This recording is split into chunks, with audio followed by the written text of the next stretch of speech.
A lot of these artists, these bigger artists, are canceling arena tours, and arenas hold 40,000, 50,000 people each. So what they're saying is that these people are.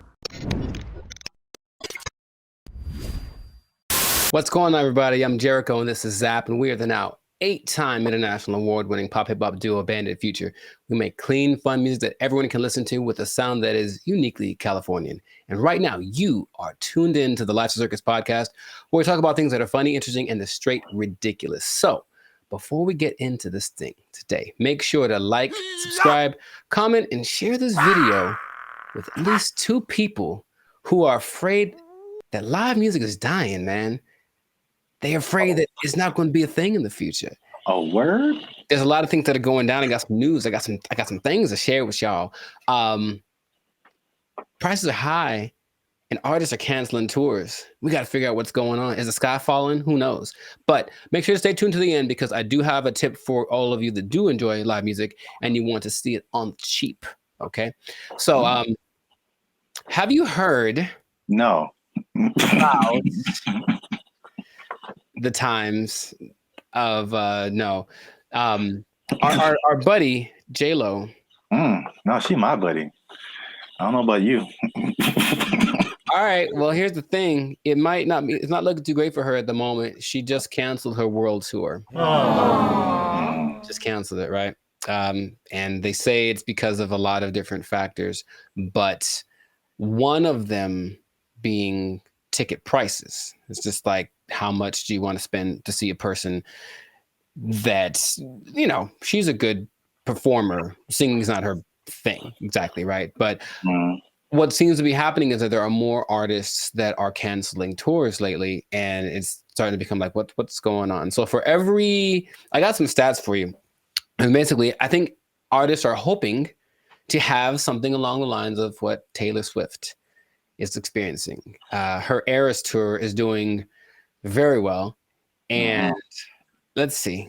Do you want to take a gander how much money she by herself, not the venue, not the promoters, just her by herself, how much is she making per concert, per night? What do you think? Per night? Mm-hmm. You talking about total revenue or just her like take home? Her take home. Just pulling a number out of the air, $1.5 million. $13 million. 13 per night. Yeah. So what happens is that artists are going and they say, "Oh, look at her. That's amazing. I would love to do that as well." Then they plan their own world tours like a J-Lo did. And then they were very unpleasantly surprised when people weren't jumping at the opportunity to go see them. So there is one clip specifically of J-Lo performing. I'm not sure where she is, but she's performing in some kind of a big arena, and it's 2/3 empty. It's crazy. You really only see the people right in the front of the stage, and then there's no one on the sides, there's no one in the back, and it looks like a high school rally, like a prep rally. It's so crazy to watch someone that big not have that much success with their tour.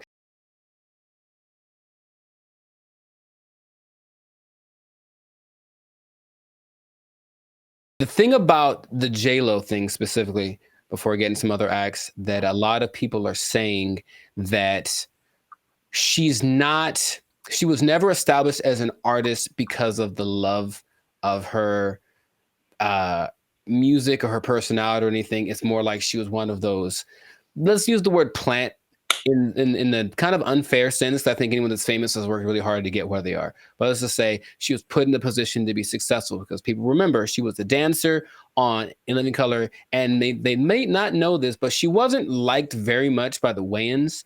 She was kind of like, she was the fat Latin girl, and there were episodes where she wouldn't appear because they're like, "Oh, she looks too fat today, so let's not put her on." Really? That's honest, yeah. Keena Ivory was not a fan of her. They're kind of like, why? They've talked to, I think Rosie Perez was the choreographer, correct? I think she was. Yeah. And then they were like, why did you bring her on? It's like, oh, because she can dance, she can dance, she's fat, whatever. So that generated in J-Lo this kind of like, I'm going to show you guys sort of a vibe. And then over time, she started to get bigger. But some people will argue she got bigger because the right people wanted to make kind of like antithesis to like a Mariah Carey type. Oh, this is an amazing singer. Well, this girl doesn't have to sing as good as her to be as famous as her, so they kind of pushed her.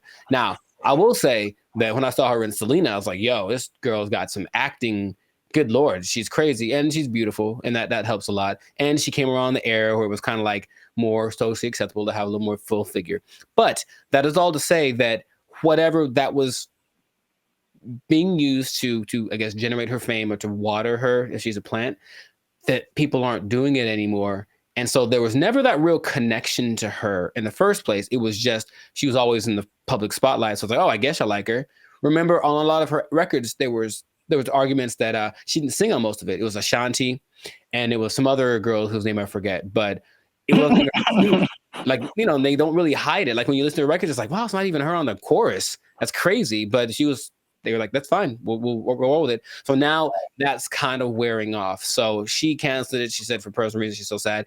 But the ticket prices were exorbitant for anybody. I think ranging, I don't have the specific numbers, ranging anywhere from like $500 to $1,500 a ticket. There are very few people I'd ever see in life to pay that much money. Maybe Beyonce, maybe Stevie Wonder, someone like that. As for me, I don't go to concerts much either, but I do enjoy live music, and I've had some great experiences in live music. But the prices that are happening is kind of crazy. So, one thing that people are saying is making this happen because J-Lo canceled her concert. The Black Keys, another really big group with Grammys and a long, track record of success, they just canceled their tour. But a lot of these artists, these bigger artists, are canceling arena tours, and arenas hold 40,000, 50,000 people each. So what they're saying is that these people are kind of have a little inflated ego thing, and they're like, well, we're big, so we deserve big venues. And then promoters like, well, the biggest one is Live Nation, right? They're saying, okay, yeah, we'll book you a world tour at all these huge venues around the world. Good luck selling out, but we're going to try to support you if we can. And then when they find out that the ticket sales are underwhelming, then they'll backtrack and say, okay, maybe we should have booked the smaller concert. So it seems like the ego of the artist is playing a role in this trend, because for every J-Lo, for every Taylor Swift, Justin Timberlake extended his tour. So people like that are doing well. But if you look at their track record, they have this long-standing connection with their fans and kind of a consistent, just, I guess, a realistic idea of where their fame is. Where J-Lo, I think you could agree, she's kind of onto this. Other bands are too, but they still think they still think they got it, right? They're still like, I'm in my prime. I'm Westbrook in my MVP year. I still got it. It's like, What? Bro, what are you talking about, man? What do you believe can be done to make these ticket sales come down? I really think it comes down to that. I have planned to go to tickets to shows, and when I saw the ticket set price, I was like, man, that's kind of crazy. Because I know places where I can go see a great band for $20, and still to this day. But most of the time, it's like, wow, I want to go see someone. Let's look up. I wanted to see Norah Jones the other other year, and I looked up her tickets, and like they started like $400. I was like, oh man, I really like her, but that's just a lot and it's an experience. And some performers create such a great experience that I think it's worth it. But man, I was kind of bummed out about that. And the artists set the ticket price. For people that don't know that, artists do set, or they do have a say in the ticket prices, but the venue can up the fees for this and that and add all these things. So maybe a ticket that was $30-$40 ends up being $115 because of everything that they tack on to it. So yeah, I mean, if I can play devil's advocate for a little bit, the artist ego thing, I mean, maybe that's an influence, but I feel like, I mean, if you look at music like any other business, you kind of get an idea of your customer and what they're willing to pay for. And it's all, I mean, everything you do is still like a gamble. Like even the stuff that we've done, we think, okay, we'll put this out and then people will get behind it. And then like nobody does. Or we put something else out and we're just trying it. And then like a bunch of people get behind it.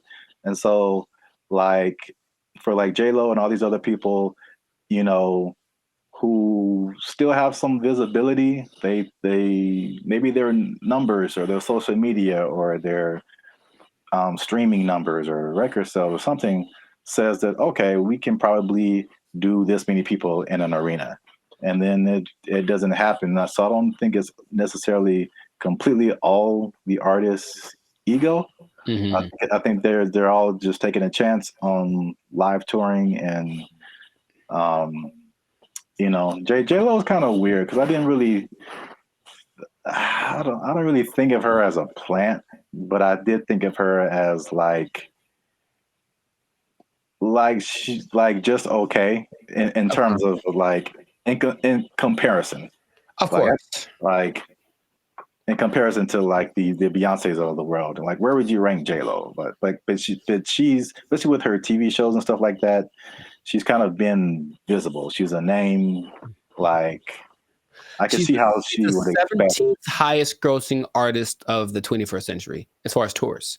Right. So you would think that like, okay, I can do an arena now and it'd be cool. So I don't know. The Black Keys, I don't know. Because I really haven't. I mean, that's not really my genre, but I definitely haven't really heard anything substantial from them in a very long time. No, but they did a successful tour a few years ago, and I think when that kind of like the last taste in their mouth is, oh, we were really hot. Okay, well, let's take a D'Angelo hiatus of 5-6 years and then come back, because some people can do that. D'Angelo is one of the, I don't know how, people forget he's only released 3 albums in like 25 years, but it doesn't matter. Every time he comes back, people are like, oh my God, thank you, D'Angelo, for being here. He's like, cool, I'll see y'all in 7 or 8. It works for him. I don't think that's a good formula for most other artists. They need to be constantly in the spotlight. I don't even think he has social media, dude. I really don't think he does. He just hangs out. I know a guy who knows him, and he says he basically does the album, does the tour, does the interviews and whatever, then just goes and gets fat and does like drugs for a while. When it's like, hey, D'Angelo, we need another album. It's like, all right. And then he gets it together, gets all sexy, and then comes back. It's like, that seems like the perfect situation if you could pick that. But he's the one who did the like whole shirtless video, right? People still talk about that. Yeah, like that. I feel like he still has. He made an impact. Yeah, he did. He like broke the internet before there was internet. Like, oh yeah, that would have been like super ultra mega viral if that had come out now. Yeah. That was like, he had many a women, shall we say, moist. Wow, I watched a whole episode of a lady's comedy set talking about when she was 13. She saw that video and it changed her life forever. Yep, that's how I feel about what was that one video? Oh my God, I think it was a Rihanna video. On the replay, it's just a bunch of really good-looking girls just doing all the things that are wonderful. And I was young enough to be like, ooh, feelings, awesome. So, that being said, if you're not that, you need to do something to stay relevant. And I think people agree that if you sell out a smaller place, that's way cooler than half selling a big place.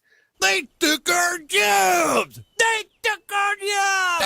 Took our deer! Took our deer!